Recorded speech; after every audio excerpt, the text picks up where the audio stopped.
Well, good morning. Welcome to Thoughts Can Change Your Life with me, Reverend Wolak. Here each and every day, exploring life together. So I thought I'd start out with this question today. Have you ever really thought about what love means to you? I mean, really thought about what love means to you. And then, are there different types of love? Or is there just one love? This was the first chapter in the book I wrote, The Power in You, the power of knowing what love is. So how would you describe unconditional love? The second you label it, guess what? You limit it. You get that? The second you label what love is, you limit the ability to experience it. Your ability to love and be loved is without bounds. It is without limits. And that is huge. Good morning, Corey and Jean and Lori and Maggie, Delva. Oh my God, Deborah Kilgore's out there again. Haven't seen your smile in a while. Yeah, this love thing. We've really got it confused, haven't we? We think it's romantic. Nah. We think it's about liking someone. Nah. We think it's about they make me and complete me and make me whole. Nah. We think that we have to have a soulmate on our journey. Nah. That's the most bogus thing I've ever heard. Think about that. You have a soul. Your soul is perfect. It's whole and it's complete. Why would your soul need anything to complete it? Good question. Questions we don't ask ourselves. Well, we're twin flames. Do you know, isn't it interesting how the ego, which is constantly needing to be satisfied, to be filled, creates a definition of love that's impossible for you to live with. I need you to make me whole. Run like hell if you've got that idea. It's bogus. You don't need anything. We have been so domesticated to believe that we're not enough as we are. We've been so domesticated to believe that we're not worthy. Guess what? We are. We are so worthy of anything that we can believe because our beliefs create. That's the thing we should have been taught when we were a little kid. Whatever you believe, my child, you will experience. And your beliefs will always be reflected back to you by the experience that you're having. That's powerful, powerful wisdom to give to a young one. That's the wisdom I want to impart and am imparting to my granddaughter, Claire. Whatever she believes will be her demonstration. She believes she's a princess right now. And by God, if you look at her life, she's having a princess type life. I love that. People say, well, you can't have her have that view. You've got to bring her into reality. Wait a second. Reality? Whose reality? Yours?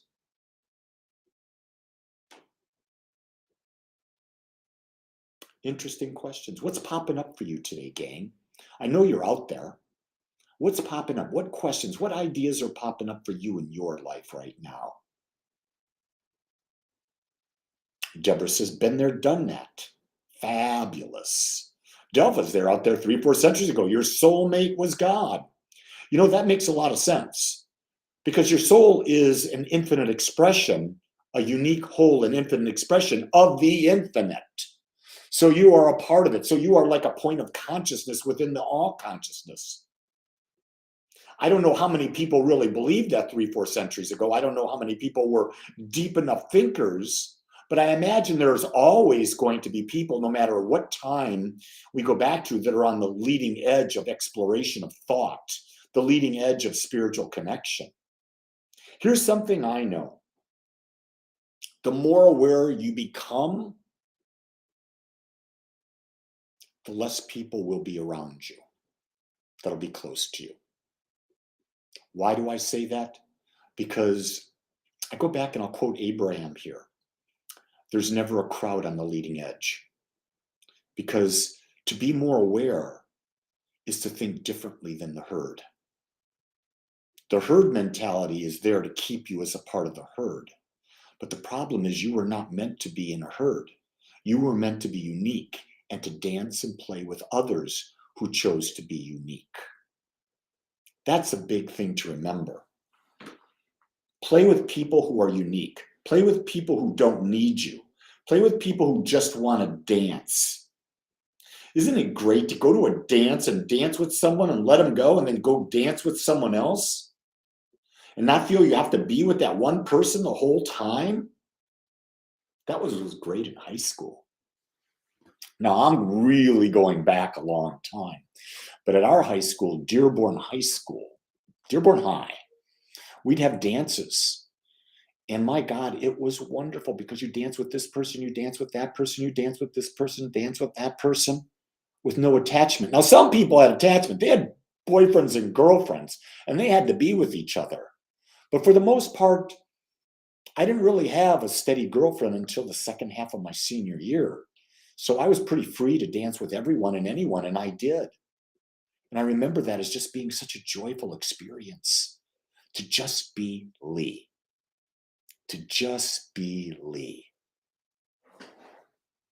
In advance of the herd, I'm childlike. Joanna says, I had a reality when I was a kid. Then I hit the reality of life when I was a young adult and got depressed. Is there any way to prepare kids for life? Be an example. Be an example. Be of the world, but be unique. Be in the world and be unique. You can do that. You can absolutely do that. You do not have to sacrifice yourself to fit in. You see, the best definition I've come up for love is the idea of acceptance. So if I look at, let's say, Deborah, I can say, I accept you. When I say that, that's love, because I'm accepting all of her. I'm not judging her. That's the consistent thing. I'm not judging. Now, whether I like Deborah or not, I don't know. I've never spent a lot of time with Deborah. I know her casually on the internet, but I've never spent a lot of time with her. She seems nice, but do I like her? I don't know. And that's where we get confused. We think we confuse like and love. They're not the same at all. You can love everyone. You can like a lot of people. You can not like a lot of people. You can like some things about someone and not like other things about them. Deborah, DHS dance floor, you betcha. That was the cafeteria. They transformed the cafeteria into the dance floor. Back in 1969 for the senior party, we had All the Lonely People. It was a band, big band locally. My God, that was the senior party. It was the biggest dance night of the world. And we had the Woolies. You guys have never heard of these people, the Woolies. They would do Who Do You Love? I forget who did. George Thorogood and the Destroyers did that song. That was a great one. And the Frost. The Frost was a local Detroit band. You can get the Frost on Spotify. If you've not heard the Frost and you're into rock and roll, they were incredible. I'm surprised they didn't make it bigger than they did. Just incredible. And you had the MC5, Motor City 5, first probably punk type band, and their song was Kick Out the Jams. Oh, just incredible stuff. You see where I'm going? I'm like reliving my past right now. But now let me come back to you. What is it in your life that you're having a hard time accepting?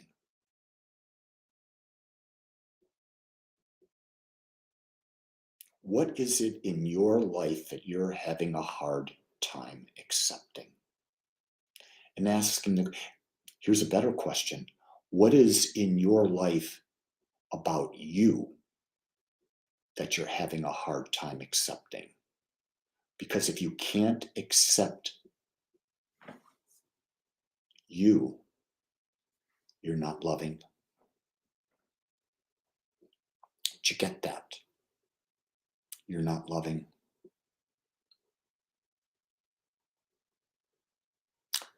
When you look in the mirror, you have to be willing to self-accept everything about you. Here's what came to me yesterday. I'm switching gears. Can you go into the mirror? Let's say your thoughts create, right? Your thoughts create. Your image, your mold that you have of yourself creates. Can you go into the mirror, get butt-ass naked, look at yourself, but step out of yourself and become awareness so that you can look at yourself and not judge it? And then as you're the observer looking at yourself, can you say, if I could shift anything, I would mold this, and create a mental image from a non-judgment perspective based on where you are in your life of a body that would serve you. Once you get that image and you say, okay, if I had that image, how would that make my life better? And if you find reasons to make it better, then what would happen? You would create your own plan of doing it. And I promise you, you would create it. But most of the time, we judge ourselves when we look in the mirror. Don't judge yourself when you look in the mirror. Don't do that. That's what you look like. Okay, if you want to shift that, why do you want to shift that? To please others or to please yourself? I do with my body for one reason, to please me. Why do I do it to please me? Because my body is the vessel I get to walk around and live and experience life. So I want to create a body that allows me to hike, allows me to be free, allows me to do whatever I want, allows me to get on the ground and play with my granddaughter. Be able to squat down and pick up that little butterball with ease and with grace. I love being outdoors. So I want to create my best earth suit, as Deborah says.